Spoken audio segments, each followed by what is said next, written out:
Polka. Chaque photo a son histoire.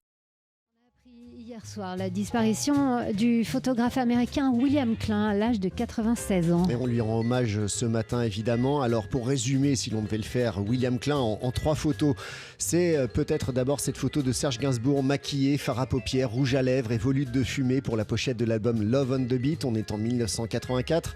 William Klein, c'est aussi ses planches contact de photos noir et blanc, notamment de Mohamed Ali, mais pas que. Planches contact bardées de traits de peinture vive, rouge ou jaune. Et puis William Klein, c'est aussi cet enfant à l'air hargneux, faussement hargneux, qui pointe son pistolet factice face caméra sous le regard interloqué d'un copain.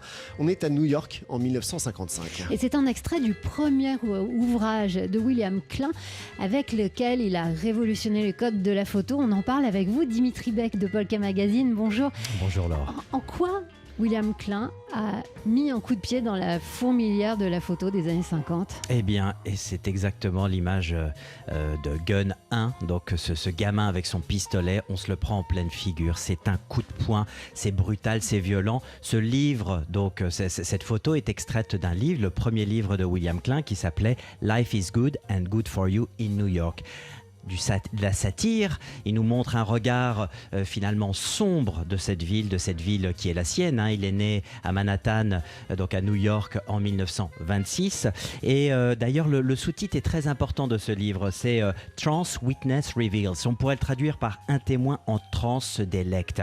Il va nous montrer un regard, c'est vraiment un regard révolutionnaire sur cette ville. Pas du tout d'esthétisation, pas du tout la beauté de la ville conquérante, de l'Amérique conquérante de l'époque, mais au contraire, un regard dur, crasseux. Il nous montre les ghettos de New York. Il va rentrer dans cette ville, il va la suivre, il va être en transe. Et d'ailleurs, il disait quand je sors avec mon appareil, tout m'excite. J'ai envie de tout attraper, tout fourrer dans une seule image. C'est pour ça qu'il est si près des gens, il est au contact avec eux. Et ce qu'on remarque toujours, ça c'est vraiment la signature de William, c'est ce regard systématique. Il y a toujours quelqu'un qui regarde l'objectif, et donc William Klein dans ces images. Donc on rentre à l'intérieur de cette ville comme avec pulsion, avec force et brutalité.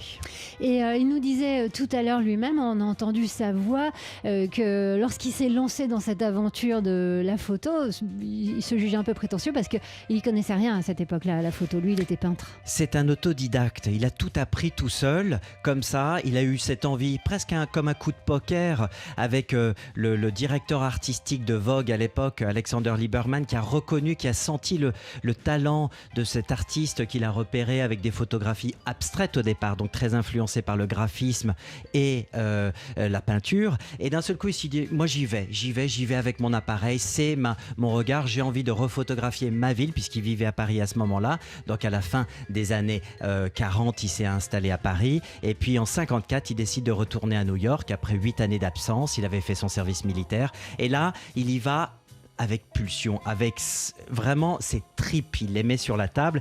Et d'ailleurs, donc, il compose cet album, ce journal photographique avec ce fameux livre Life is Good and Good for You in New York, qui devient donc un vrai journal photographique qui va être une révolution dans le monde de l'édition, dans le monde de la photographie. C'est vraiment un des ouvrages majeurs du XXe siècle. C'est ce qui a fait de lui, d'ailleurs très tôt, un maître de la photographie qu'on a cessé de suivre. Il a répété son coup, si je puis dire, le coup de New York, à Rome ensuite, plus tard à Moscou, ensuite encore à Tokyo. Et ça, c'est cette signature visuelle, ce coup de poing bien singulier de William Klein qu'on n'oubliera jamais. Chaque photo a son histoire.